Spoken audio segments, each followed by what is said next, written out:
Dans l'introduction, nous avons posé les fondations de ce cours.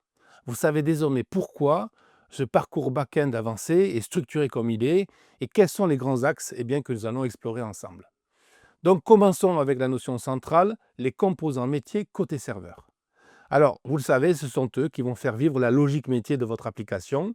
Ce sont ces blocs qui vont traduire les besoins de l'utilisateur, de l'entreprise ou des comportements concrets à avoir dans le système.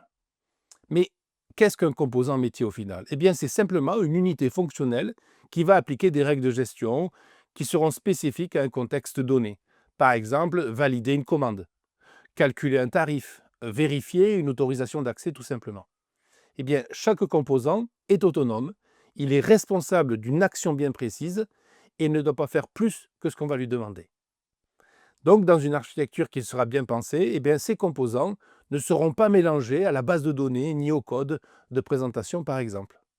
Et on appliquera ici le principe de séparation des responsabilités.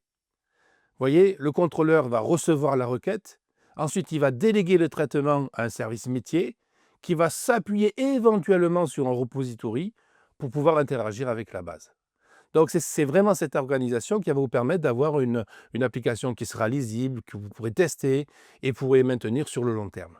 Pour cela, on va travailler donc 4 rôles principaux. Vous l'avez découvert un petit peu. Le contrôleur, il va recevoir les requêtes et il va orchestrer le traitement. Ensuite, le service, lui, il va contenir la logique métier. Le repository, il va gérer l'accès des données. Et enfin, le middleware, lui, il va traiter les étapes intermédiaires comme l'authentification, la validation, etc. Dans la suite de ce chapitre, toujours, vous allez découvrir un exemple de mise en œuvre avec Node.js et Express. On va, dans ce chapitre, construire un service simple de gestion de commandes. Vous allez voir que l'objectif ne sera pas juste de faire marcher le code, mais bien de structurer correctement chaque couche. Voilà, ce chapitre vous a été présenté. Maintenant, dans le prochain qu'allons-nous voir, nous allons nous pencher sur les bases de données avancées, relationnelles, par exemple NoSQL, ou en mémoire, où on va tout découvrir. On va aussi voir leurs usages optimaux dans un contexte plutôt back-end moderne. À vous de jouer maintenant.